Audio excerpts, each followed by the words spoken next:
자, 그럼 이번 시간에는 문제 해결 능력을 볼 텐데요. 문제 해결 능력을 어떻게 실력을 키웁니까? 라고 저에게 굉장히 많은 질문을 합니다. 왜냐, 이게 가장 안 느는 분야 중에 하나예요. 그래서 제가 굉장히 많은 연구를 했어요. 특히 이제 그 요즘 트렌드에 맞는 뭐 행과 연 같은 스타일, 그 다음에 뭐 휴노형 스타일, 뭐 이런 거 다 분석을 해봤는데, 휴노형은 피사티형이기 때문에 기본적인 틀이 좀 있는데, 이 휴노형은 이 행과형 같은 경우는 굉장히 그 지문이 길고 복잡하죠.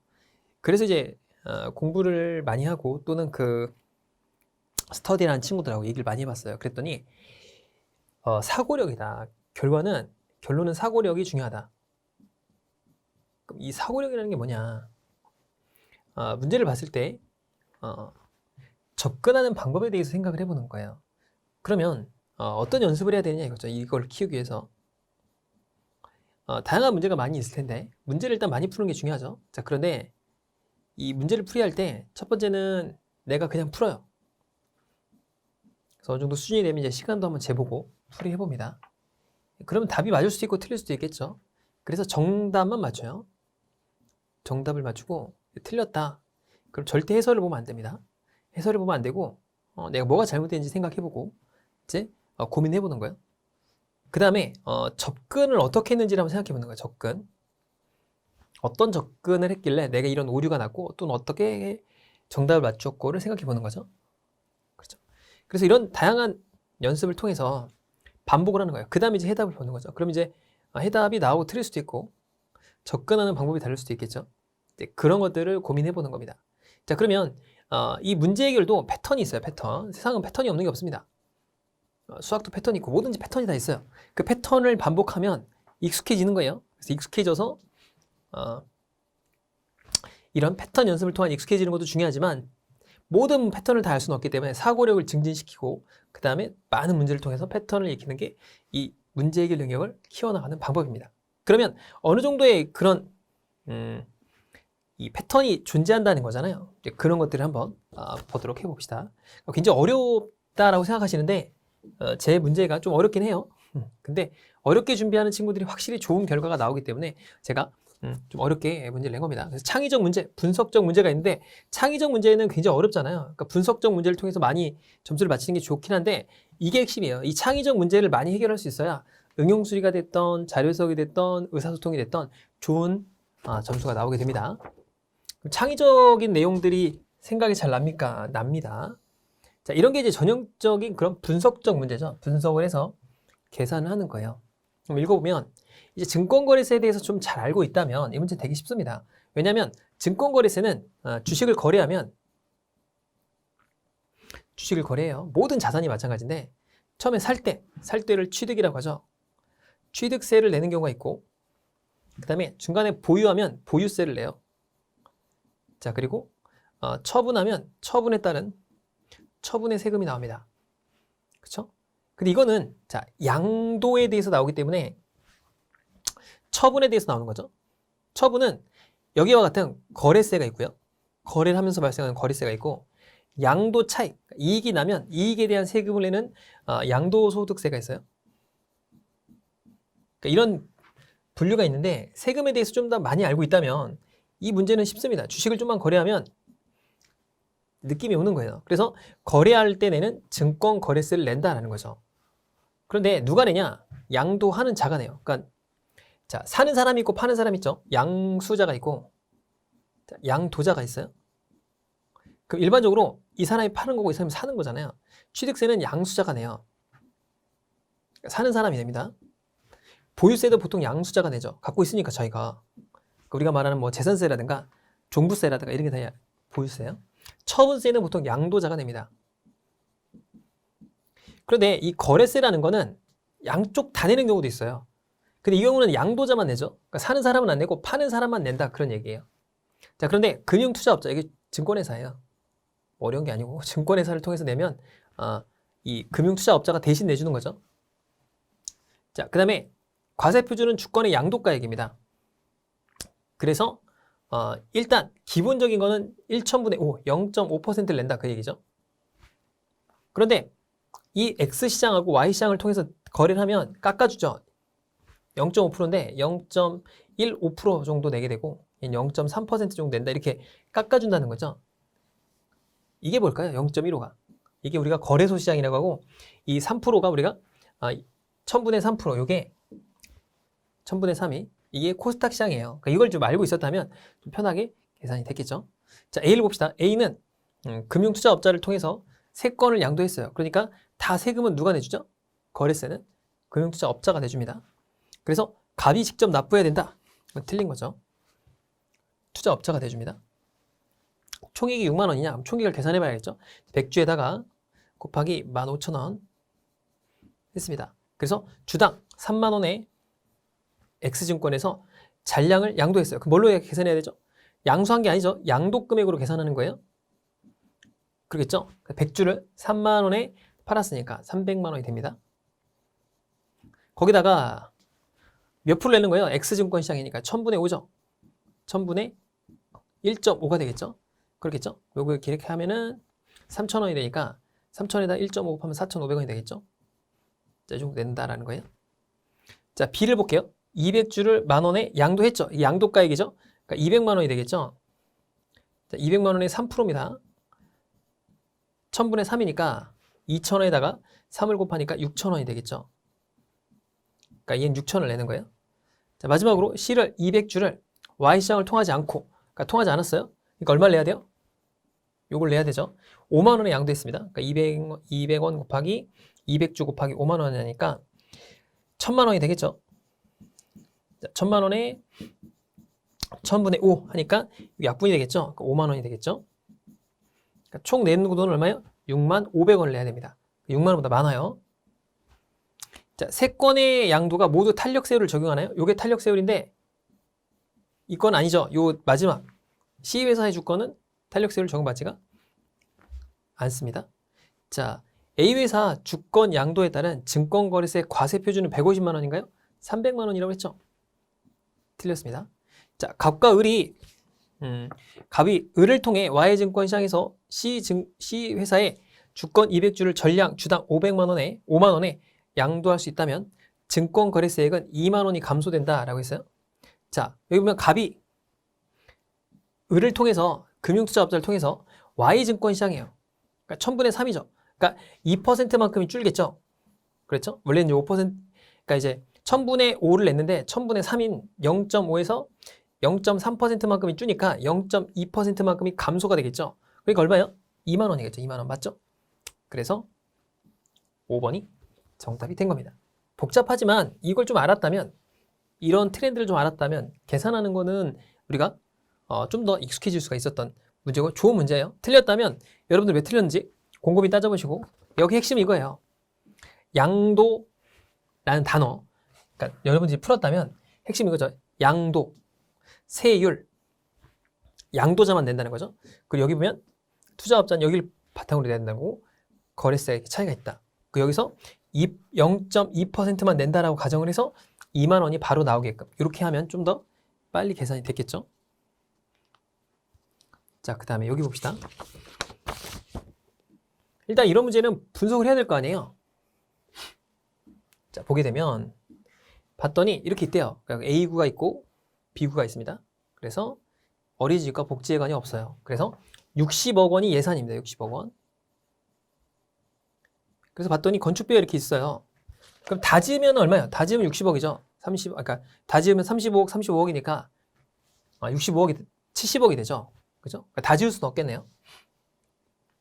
자, 예산 범위 내에서 신축을 합니다. 시민 만족도는 요 만족도의 합으로 계산이 된대요. 그런데 각 후에는 한 개씩은 설치해야 된다. 자, 그 다음에 3개는 안 돼요. 그러니까 예를 들어서 어린이집 3개, 뭐 복지회관 3개 이렇게는 안 된다. 이런 거죠.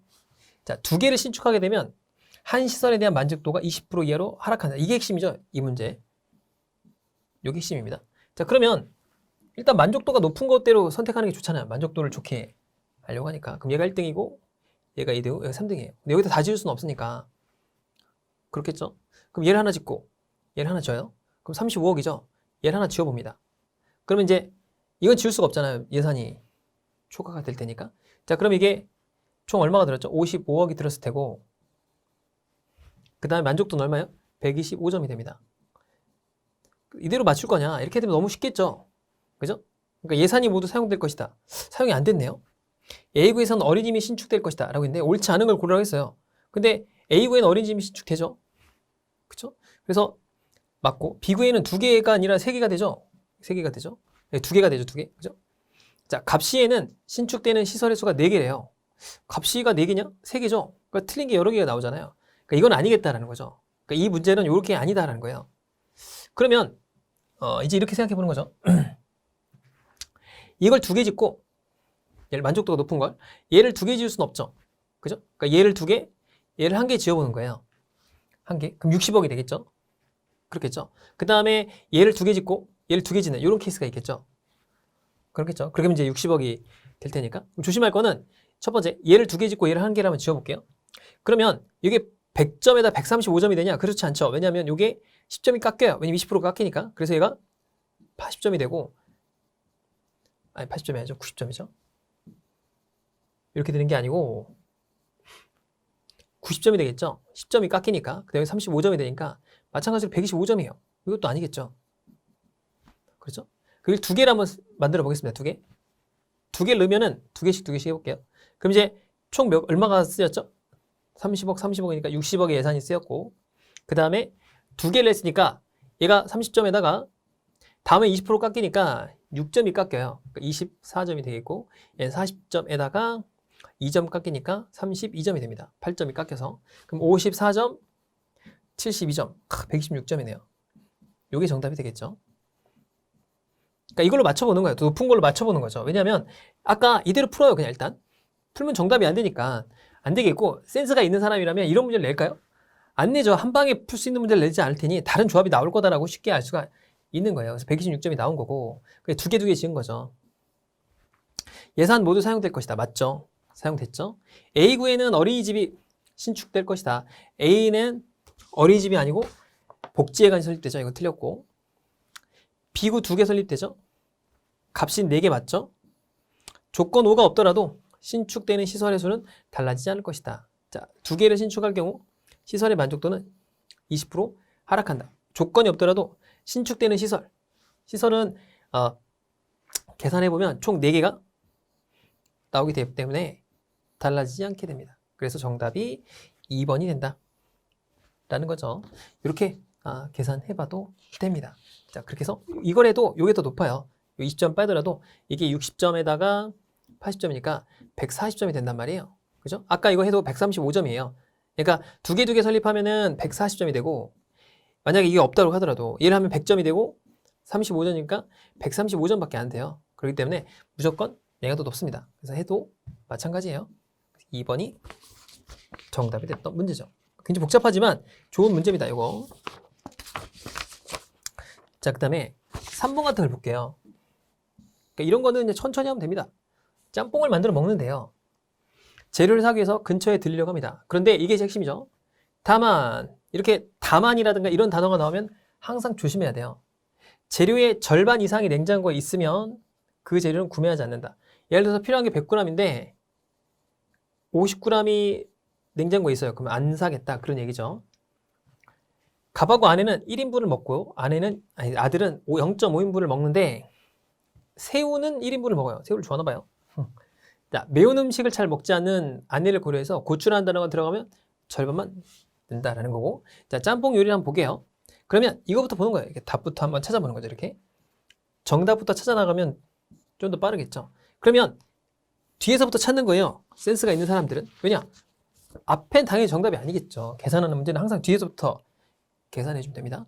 자, 돼지고기 얼마 필요하냐면 90g이 필요해요. 그런데 자, 여기서 1인분이 여기니까 돼지고기를 더 넣는다는 건 없잖아요. 2.5인분을 넣어야 돼요. 그렇겠죠? 그러면 45에다가 98하니까 225g이 필요합니다. 그런데 냉장고에 100g이 들어있잖아요. 그럼 반절보다 더 지금 부족하죠? 반절은 112.4g이 필요한데 112.5g 정도 필요하잖아요. 근데 이거 100g밖에 없으니까 사야 되죠. 살 때 얼마를 사요? 빼니까 125g을 사야겠죠. 그럼 맞죠? 이게 정답입니다. 다른 건 틀리냐 한번 볼까요? 자, 일단 건고추가 7g이 필요하다라고 했어요. 자, 건고추는 8g이 필요해요. 8g 곱하기 자, 안해를 고려해서 고추라는 단어가 들어간 재료는 모두 절반만 쓰기 때문에 이거에 따른 절반을 쓰니까 4g이 필요하겠죠. 4g 곱하기 2.5인분 하게 되면 총 19g이 필요합니다. 그런데 건고추가 어디 있죠? 쭉 봤더니 건고추가 아예 없어요. 그러니까 19g을 사야 되죠. 그러니까 틀렸습니다, 이건. 자, 새우를 한번 해볼까요? 새우는 40g이 필요한데 애가 1인분을 먹으니까 3인분이 필요하겠죠. 그러니까 총 120g이 필요합니다.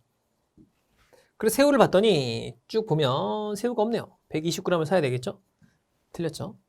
자, 양파를 보면 100g인데 2.5인분이니까 250g이 필요해요. 250g. 그런데 냉장고를 봤더니 양파가 100g이 있죠? 150g을 사야 되죠. 자, 면을 봤더니 면은 200g이 필요합니다. 그럼 2.5인분이니까 총 500g이 필요하겠죠?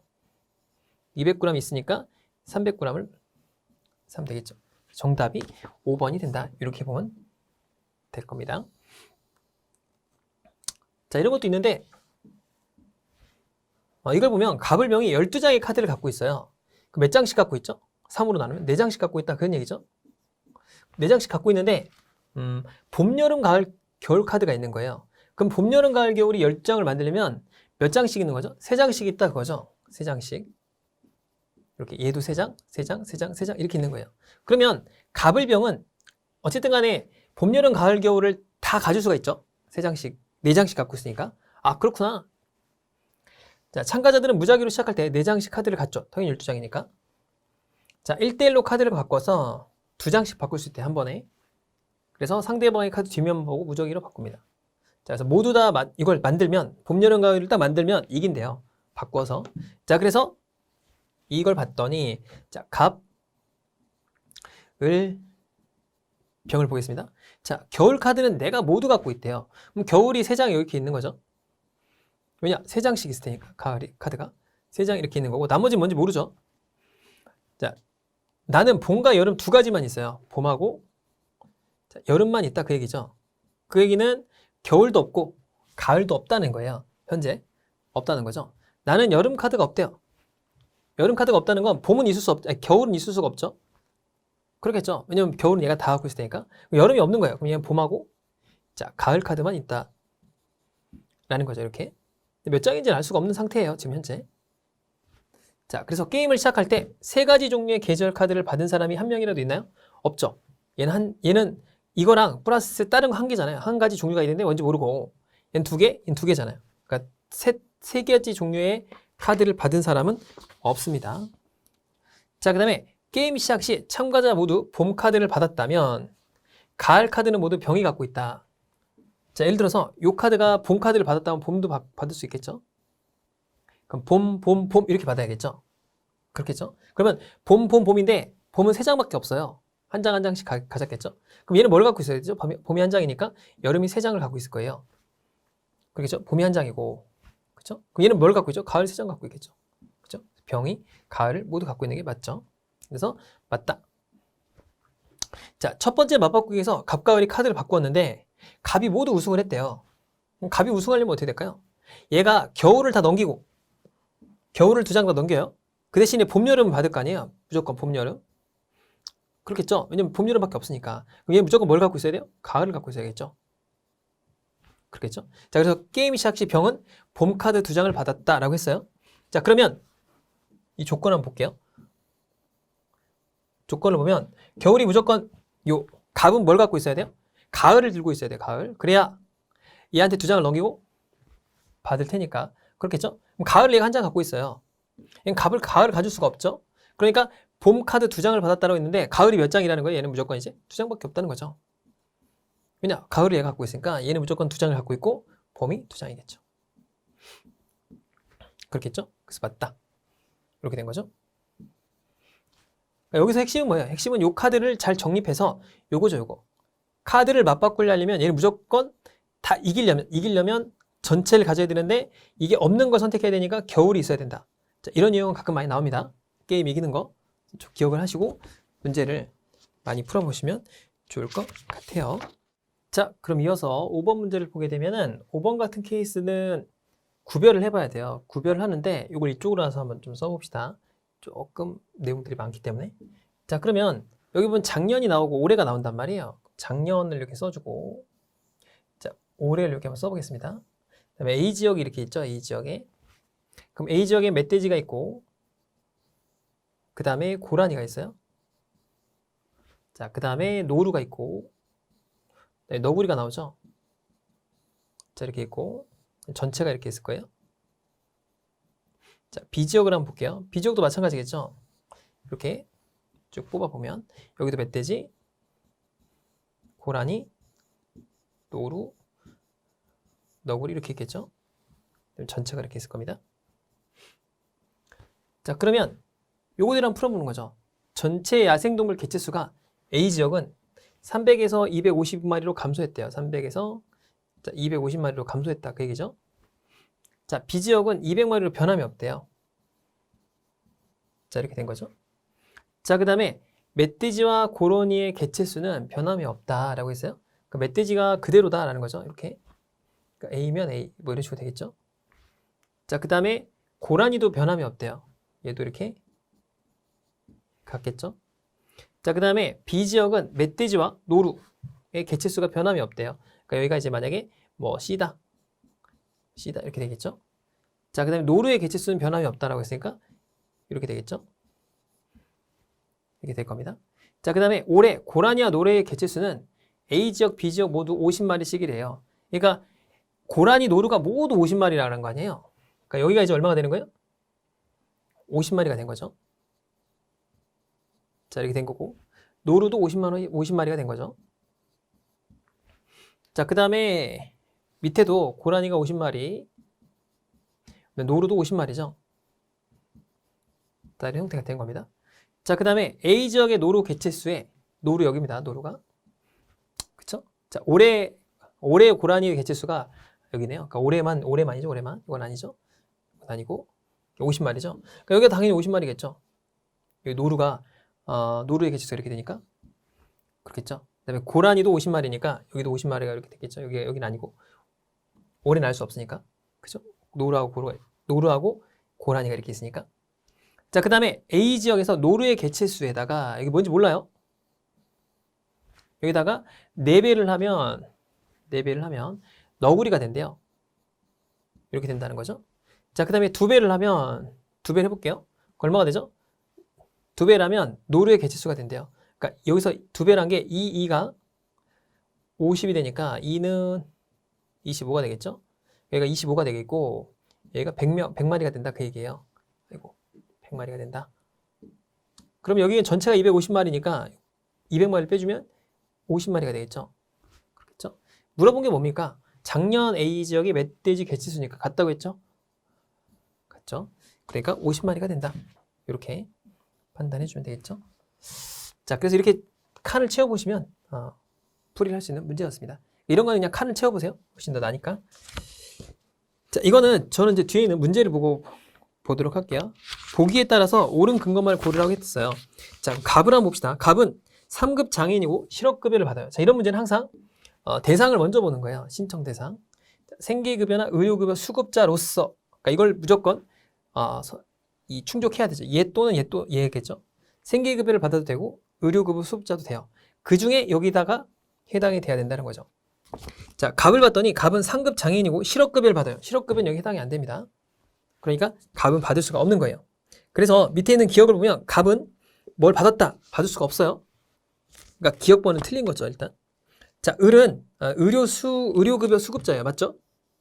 그 다음에 2005년 1월 1일 출생했습니다. 그럼 이때 출생한 거 맞죠? 이후 출생했으니까. 자, 그 다음에 4인 가구예요. 그러니까 이건 충족이 된 거죠. 그러니까 3인 이상 가구니까 여기가 해당이 되어 있고, 단독주택 가구입니다. 단독주택 가구. 이게 밑에 봤더니 뭐 서류들이 쭉 있어요. 그죠? 실물 카드나 선택할 수가 있다. 자, 밑에 니은번을 봅시다. 담당 공무원이 정의 을을 대리하여 신청을 모두 제출하고, 을은 11만 4천원의 에너지 이용권을 이용했다. 그러니까 요걸 선택한 거고, 자, 그 다음에 밑에 봤더니 에너지 이용권 발급 신청서 뭐 이런 것들이 필요하다라는 거죠. 자, 그런데 여기 보면 담당 공무원이 대리 신청이 가능해요. 그러니까 수급이 가능하겠고, 그 다음에 11만 4천원이 맞겠죠. 그 다음에 실물 카드를 받아도 되고, 에너지 이용권에 대해서 가상카드를 받아도 돼요. 그러니까 니은번은 받을 수가 있겠죠. 자, 기역번은 안 되는 거고 니은번은 받을 수가 있습니다. 자, 디귿번 봅시다. 병이 있는데 병은 생계급여 수급자예요. 맞죠? 1949년에 출생했어요. 그럼 이때 이전에 출생한 거죠? 여기 해당하는 거 맞겠죠? 자, 그 다음에 생계급여 수급자가 되겠고요. 됐고, 자, 2인 가구니까 여기죠. 여기 해당이 되는 거고, 자, 아파트 거주자예요. 근데 단독이나 아파트나 뭐 상관없이 다 되는 거죠. 그랬더니 여기 보니까 단 아파트 거주자는 통합거주소를 팔기 때문에 신청할 수 없다라고 돼 있죠. 자, 그러면 여기 보면 이 사람은 아파트 거주자인데 관리비가 통합고지서로 발급되는 경우는 안 되는 거죠. 그죠? 자, 봤더니 병을 봅시다. 도시가스를 선택해서 10만 2천 원의 에너지 이용권을 가상카드 형태로, 그러니까 이걸로 발급받으면 된다는 거잖아요. 실물카드는 이 통합고지서 발급될 경우 안 되니까 이걸 선택하면은 빠져나가는 거죠.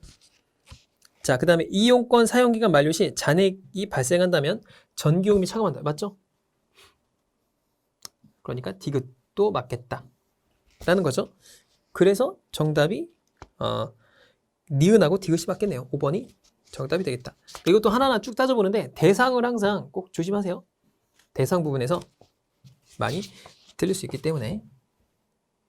자, 그 다음에 넘어가서 여기까지 한번 봅시다. 자, 여기 보면 이제 선택을 잘해야 되는데 이게 이제 항상 점수가 문제예요. 자, 오디션을 선택하는데 캐스팅 하려면 역은 20대 후반의 군의관이다. 그래서 오디션 실시를 하는데 오디션 점수를 뭐라고 하는 거예요? 기본 점수로 한다라는 게 핵심이죠. 이 문장에서는. 그죠? 그래서 기본 점수에 가감해서 최종 점수를 산출하고, 그러니까 기본 점수를 산출한 다음에 여기서 이 가감을 해요.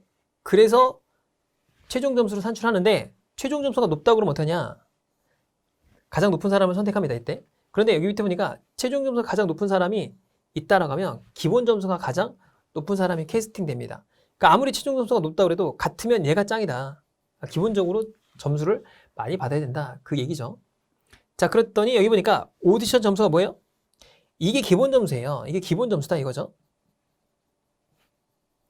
자, 그 얘기고 여기다 뭔가 가감이 일어난다 그 얘기잖아요. 그래서 지원자가 5명이니까 그럼 써봅시다. 그럼 갑을병정 정무를 한번 써보고 기본 점수가 76점, 그 다음에 78점, 80점, 82점, 85점 이렇게 있어요. 그쵸? 자, 그런데 배우의 오디션 점수에 각자의 나이를 더한 값이 모두 같대요. 같은데 여기 보니까 나이가 가장 적은 배우가 23살이에요. 그러면 자, 뭔지 모르지만 나이 점수를 다 더해서 같아야 돼요. 같아야 되니까 여기 보니까 나이가 있으면 28세를 기준으로 나이가 많거나 적은 사람은 한 살당 2점씩 감점이 됩니다. 그러면 나이가 가장 적은 애도 감점이 되고 가장 많아도 감점이 되겠죠. 그렇겠죠. 자, 그러면 뭔지 모르게 다 더해서 같아야 되니까 얘한테 만약에 얘가 이제 23살이라고 해볼게요. 23살이라고 해요. 쭉 올라가겠죠. 그렇겠죠. 그럼 얘한테 나이를 더한 값인데 각자의 나이를 더한 값은 모두 같다고 했는데 얘한테 더하면 이쪽으로 가면 갈수록 어떻게 돼요? 점점 나이가 커지면 이 값이 나이 더한 값이 당연히 어떻게 돼요? 더 커지니까 달성이 될 수 없겠죠. 그 얘기는 뭐냐? 아이고, 이쪽으로 와서 볼게요. 그 얘기는 한마디로 가장 나이가 많은 사람이 이게 점수가 좋은 애가 뭐예요? 좋은 애가 나이가 가장 어리다라고 알 수가 있는 거죠. 여기가 23살이다 라는 거죠. 그래서 108이 된다 그런 얘기예요. 그러니까 얘는 몇 살일까요? 108이니까 얘가 점점 더 나이가 더 많아져야겠죠. 그렇겠죠. 그러니까 108이니까 26살이 돼야 108이 되겠고 그 다음에 여기는 몇 살이요? 28살이 되겠죠. 그렇겠죠. 그래 108이 되니까 얘는 몇 살이죠? 2살이 줄었으니까 30살이 돼야겠죠. 108이 되겠고 얘는 몇 살이요? 32살이 돼야겠죠. 그래서 108이 될 겁니다. 그렇죠? 이렇게 맞춰졌죠. 그러니까 나이가 정해진 거예요. 나이가 이렇게 정해졌습니다. 그러면 나이에 따라서 적거나 많거나 한 살당 2점씩 감점이 되니까 얘는 5살이 많죠. 그러니까 마이너스 10점. 2살이 많으니까 마이너스 4점. 얘는 0점. 얘는 2살이 더 많죠. 그러니까 마이너스 4점. 얘는 4살이 많으니까 마이너스 8점이 되겠죠. 자, 그렇겠죠. 그래서 계산해주면 나이를 뺀 값이니까 얘는 68이 되겠고 얘는 74, 얘는 80, 그다음에 78, 얘는 80, 74, 75 이렇게 되겠죠. 이렇게 됐습니다. 자, 그런데 여기 봤더니 둘째, 이전에 군의관 역할을 많이 경험해 본 사람이 있다면 5점을 감점을 합니다. 그랬더니 오디션 점수가 세 번째로 높은 사람이래요. 그럼 오디션 점수가 세 번째로 높은 사람은 얘입니다. 얘, 그죠? 세 번째로 높은 사람만 군의관 역할을 해본 경험이 있어요. 그러니까 군의관 역할을 하니까 좀 뭐라고 해야 될까요? 좀 식상하죠? 그러니까 얘를 마이너스 5점을 해줬다. 그 얘기입니다. 자, 그 다음에 가장 나이가 많은 배우만 사극에 출연했어요. 그러니까 사극에 출연하면 10점을 가점을 줍니다. 10점을. 그래서 나이가 가장 많은 사람이 이 사람이죠. 32살로. 그래서 플러스 10점을 주는 거예요. 자, 그랬더니 최종 점수가 얼마냐? 계산하면 78점, 74점, 75점, 78점, 75점이죠. 그죠? 이게 최종 점수예요. 최종 점수가 얘하고 같단 말이에요. 그럼 이제 갑이랑 정이랑 이제 될 텐데 항상 이게 걸리게 돼 있습니다. 그럼 기본 점수가 높은 게 뭐예요? 기본 점수 이거죠, 이거. 이게 오디션 점수고 이게 기본 점수예요. 그러니까 얘가 높은 정이 선택이 되겠죠. 그래서 정답이 4번이 된 겁니다. 굉장히 좀 복잡하긴 한데 이 나이 문제 같은 걸 좀 많이 풀어보는 게 좋습니다.